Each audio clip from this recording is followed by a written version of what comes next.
Hey guys, today I have something super exciting for you. I was able to sit down and chat with Tom Kenny, who is probably one of the best, maybe not even probably, is one of the best voice actors out there. I adore his work. I mean, we're talking Ice King from Adventure Time. We're talking the mayor from Powerpuff Girls. He's also Rocko's Modern Life, one of my favorite shows of all time. And of course, he is SpongeBob. He is the voice of SpongeBob as well as other characters in SpongeBob. So definitely an iconic voice.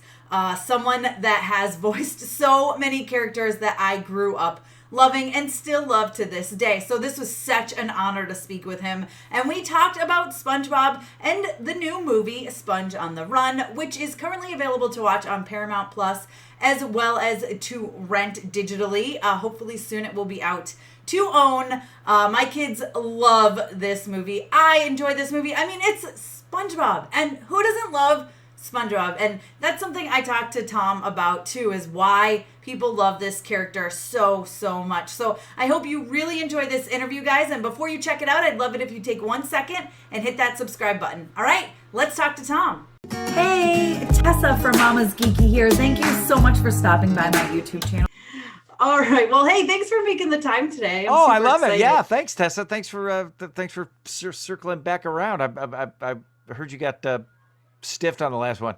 Yeah, I know. I was all bummed. I was like, oh man. It's like, you're one of my favorite voice actors. I mean, for so many reasons. I mean, well, I grew up with SpongeBob, but also like Adventure Time is one of my favorite shows, and Rocko's Modern Life. I just introduced my kids to. So.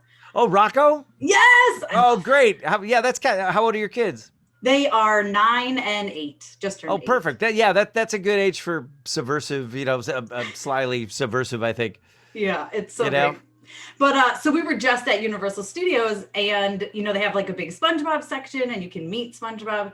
And it got me thinking, because the line to meet SpongeBob is like every generation. It's crazy. So like, how does it feel to be the voice of a character who literally everyone loves? It's really amazing. Like, it's crazy. It's I feel like it's a really rare situation, like this lucky. I always say it's like a lottery scratcher, winning lottery scratcher ticket fell out of the sky and hit me in the head, But it's it's crazy because of playing that character and who that character is and what he represents to people. You just have these good people just shoot good vibes at you all the time, and it's multi-generational, which is really nice. Like, I was on a Zoom this morning, a table read for something that was kind of hipster. I was by far the oldest guy, and it was all these kind of hot, up and coming 20-something actors, male and female. And I was just like, I was just kind of laying low, and they're like, Tom Kenny, legend, like they were freaking out, and I was like, nobody's going to care about me on this call. I'm just going to stay quiet and do my job, and, seen not, or heard not seen. But it's crazy. You get these, you're sort of the recipient of all the goodwill that SpongeBob gets. Mm-hmm. Tom Kenny is because you're his voice. So yeah, it's really, again, one of the many, another thing to add to the list of amazing gifts that Steve Hillenberg gave to us, gave to the cast. Yeah, man. I mean, Patrick and I talk about this all the time. Me and Bill Fagerbach, we talk about this all the time. Like, wow, you're an actor. You go through your career, hopefully you're working more than you're not working, and you audition for stuff, and hopefully even enough stuff that you audition for you get, and the stuff that you don't get, which is most of it, you try not to let it break your heart too much, and and then you just try to make enough of a living to have a house and stuff and not be living under a bridge, and that's sort of like the low bar we have for ourselves, but it's such a boon to have these characters, and people love it. And there's even another level to that, where when people see Bill and I hanging out, I was just gonna say, like, SpongeBob is friends with Patrick in real life. That's the coolest thing. They love that. They freak out. You know what I mean? Like, they freak out. Like, it's really comforting for them in a weird way. Like, oh, great. I'm so glad you guys don't hate each other. So it's awesome.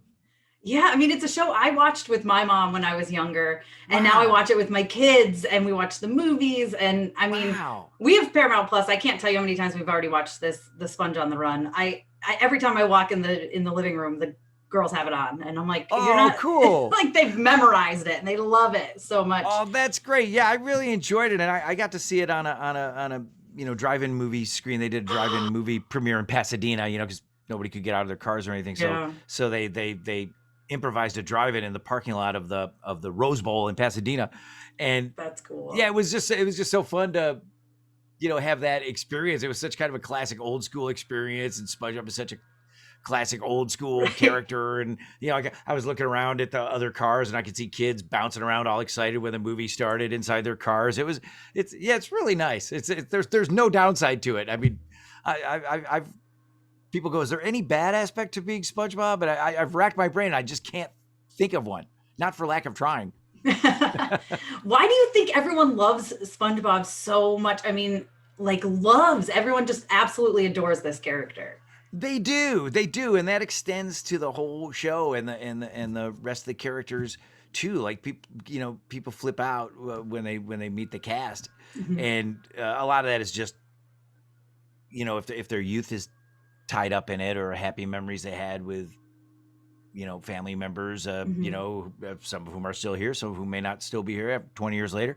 So there's all that emotional stuff that's tied up in it. But I think SpongeBob is just, it's kind of like, what's not to like? He's super positive. He's super energetic. He's nice to his friends. His enthusiasm and unbridled insanity might make him a little bit irritating for some people to be around, like Squidward. But at the end of the day, they're like, I kind of like the little guy. I kind of have a soft spot for him. So yeah, and that extends to SpongeBob as a character, and also SpongeBob as a property, where it's just managed to enjoy this really amazing run where we never have stopped making new SpongeBob product. Like, people still like it, and they still want to see more and different permutations of it, like Broadway musicals and feature films and standalone Netflix movies that are coming, and the Sponge on the Run feature. Every few years there's a feature, hopefully. So yeah, it's kind of a great ride, because there's always something different happening within what we've started calling this year the SpongeBobiverse. So there's always a new wrinkle that keeps it interesting for us too. Yeah, did you ever imagine that you'd still be being SpongeBob 20 plus years later when you first started as SpongeBob? No, not at all. Because, like I said, when you're an actor, you're like circus folks. You're just like, I wonder how long this show's gonna last. It went, maybe something lasts a couple of seasons if you're really lucky, and then when it's over, everybody you pack up the tent, and maybe you see the cast, some members of the cast here and there. But it's you're always kind of, it's like being in the army or something. You're always getting transferred to different places. So or different shows anyway. Yeah.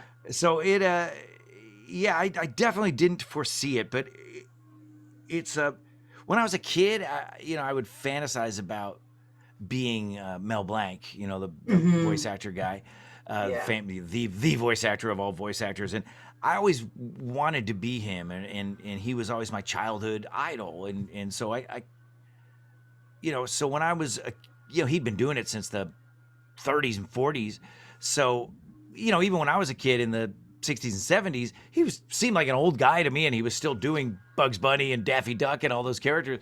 So I guess in the back of my mind, it was like, when I started to get into voiceover, I kind of intuited that it was the kind of, maybe one of the only careers, avenues in show business where you can have that kind of longevity that on-camera actors don't have, and writers fall in and out of favor. There's not a lot of 58-year-old writers in sitcom writing rooms in 2021. So, I just feel like this, like I've managed to stay afloat in this world, in this business. And, a lot of that is due to Steve Hillenburg and SpongeBob, and that's kind of enabled me to have enough street cred within, the animation world, that you can work on other stuff too that's not SpongeBob. So that keeps you from being, just SpongeBob, so you don't get bored with it. Typecast You know, or you yeah, treasure it, yeah. yeah, and you know, you still treasure it. It's not like, oh, I wish I could do things out, you know, that aren't SpongeBob. You know, we all get to do things. You know, everybody in the cast works on other shows and things, so it doesn't breed that kind of resentment that I think it would if you were playing a character on a long running TV show. I don't know, like I don't know, Jag or you know Yeah. CSI Portland or something, you know. So I, you know, where you're just like, I'm so sick of this character that I play. But with SpongeBob, it's always it always stays fun because you kind of have these other things that keep it fresh and new. Like I gotta say, it sure doesn't seem like 20 some odd years, and it always there's always something kind of exciting coming down the pike. Like I said, like a new permutation of it that you go, wow, that's cool, you know, and it's yeah, it's really nice. I mean, I do think that I do feel like we really treasure it because it's been going on for so long that Yeah. you know, like we've considered everything after season 4 to be a bonus round. Oh wow. You know what I mean? Yeah. Because the show actually was going to be canceled after season 4. It there was? actually, yeah, there was actually a rap party and we were like, wow, that was fun. We did some funny stuff, and then you know, I think they started to see the merchandising. You know, how much the licensing, how good the licensing was doing, and they're like, yeah, sorry, Steve Hillenburg, I know you, you know, the artist, he didn't care about money, so the artist in him wanted to just go, okay, I want this to be this little thing like the British show The Office, Mm-hmm. you know, like the Ricky Gervais version of The Office, that there's a finite number of episodes, and then that's it. I'm walking away. But I think the marketplace just the free market just could not let that happen ultimately. So we wound up getting pressed back into service, and you know, I'm really glad. I gotta say, it's probably the only time I ever disagreed with Steve Hillenburg on anything. I'm like, let's keep going. We don't want to stop. You know, we like doing this. We like working with each other. But you know, the fate had other plans, I guess. Yeah, it's crazy because like even now you're talking about new stuff. They've got the Camp Coral where now you get to be young SpongeBob, which is like it's gonna be super fun to kind of explore. Yeah, it is, and it's new. You know, there's new tricks being learned by everybody. You know, because that show is being animated by a lot of the same people, mostly the same team that's been Really? doing our 2D show forever, and a lot of them have been with the show for a long time, 15, 20 years, and they're suddenly having to learn how to do computer animation, you know, learning new stuff, and we're having to learn all this new stuff, like recording from home during a pandemic, which I'm the least technical person of all time. So I've been out of my I've had one job that's outside of this room in a year. What? I've worked every weekday during the pandemic. I've done a voiceover on something. I was figuring it out on my calendar the other day, going, wow, I've worked every day of the pandemic. But it's how many actors could say that? You know, I know, right? But it's it was announcing for the Kids' Choice Awards a couple of weeks ago. You know, where they did a live show but no audience. But no, and I was the live announcer, and I was looking around going, wow, this is really the first time outside of my little hole in my you know, outside of this microphone, right? It's the first time I've talked to a microphone that's not this one since March of 2020, and it's yeah. So we've all been learning new tricks, and Camp Coral is a different approach to the characters. You know, they're a little younger, a little more naive, if that's possible. Patrick's a little dumber, if that's possible, and it's yeah, it's really fun, and it's fun to see them in CG, and fun to watch. You know, these animators, kind of inspirational to watch them have to learn a whole new world of a whole new delivery system for their art. Yeah, that's so crazy. I wasn't even thinking that it would be the same team. That's insane. That's going to be exciting for them too, though. You know, and that's been a great thing about SpongeBob too, is that like despite how big it is as a property, you know, it's kind of a very finite group of people that have worked on it all these years. It's not a bazillion people, and you know, like I said, a lot of the guys that are running the show now were the guys that ran it under Steve for years and years and years. Mark Ceccarelli and Vince Waller, and it's weird. SpongeBob is simultaneously, you know, like this global property, but it's also kind of a small handmade Etsy quilt in a way too. You know, there's nothing normal about SpongeBob, like as a character or a show or a proper, intellectual property or anything. Like there's really nothing like it that I can think of. I mean, certainly nothing in my experience. Yeah, man, I love that. I love that so much. So before like the pandemic and you can't record together anymore, did you guys ever record together? Or was it always all separate? Always together. Really? Yep. Oh, I love that. Yeah, always to use a double negative, never not together. Or I should say usually not together, because sometimes, say Clancy Brown, he does a lot of on camera stuff. So maybe he'd be working on The Crown or something, or shooting something. And, so we'd have to do without him for a few weeks, but he would always come right back in and work with us. Yeah, we always did it ensemble, like an old time radio show, like a 1940s radio show where you just do it top to bottom a couple of times, and maybe you go back and revisit certain lines. Hey, I think we can make that joke stronger or whatever. But really, it's just kind of top to bottom. You just do it. You just perform it with Patrick's always back there, and Sandy and Plankton are always over on that side, and I kind of know where everybody is, and that couldn't happen for the last year. So it's been a little bit more piecemeal.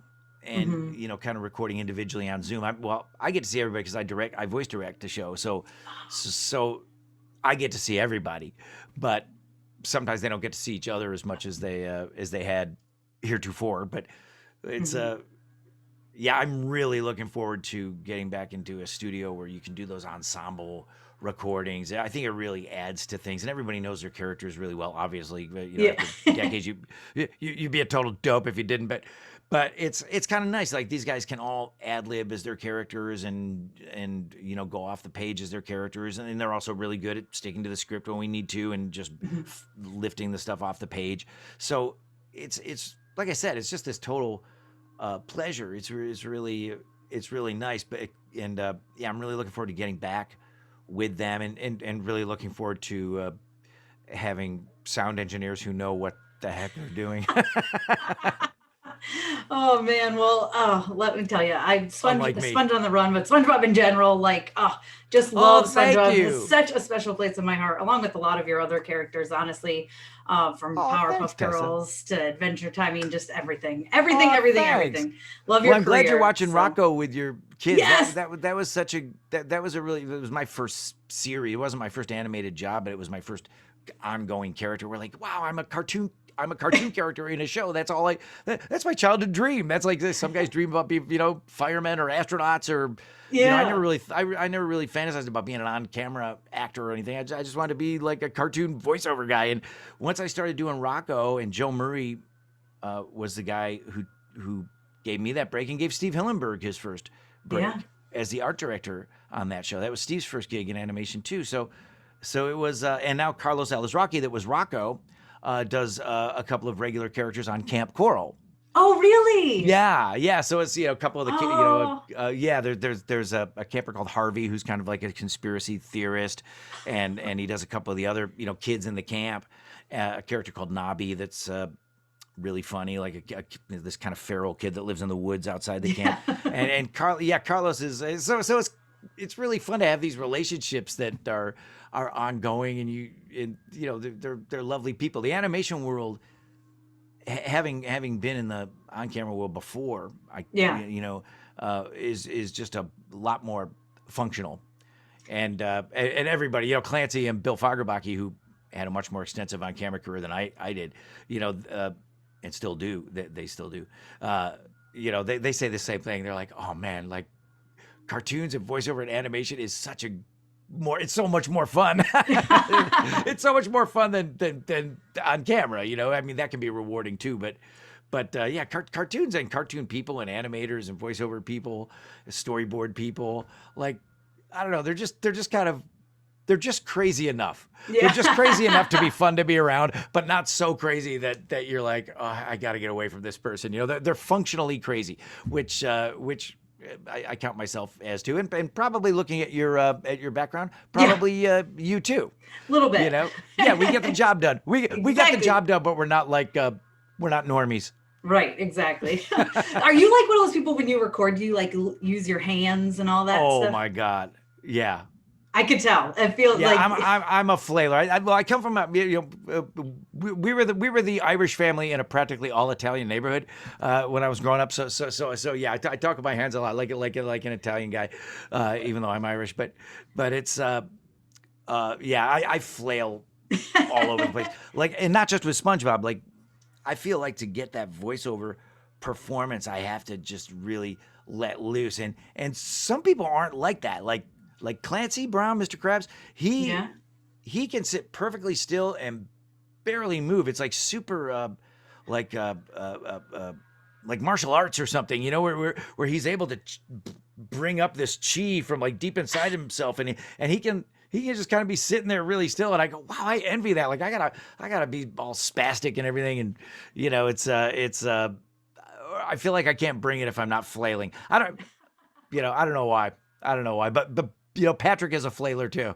Really? I can Oh my see God. that. So yeah, so well, we're next to each other, and Bill's a big guy. Watch out. Bill's like 6'6" or something. Is he? So yeah. So you know, when he's flailing around, and you know, there's stuff falling over, there's papers flying around, music stands. I'm sorry. Whoops. Sorry, everybody. Hold on. You know.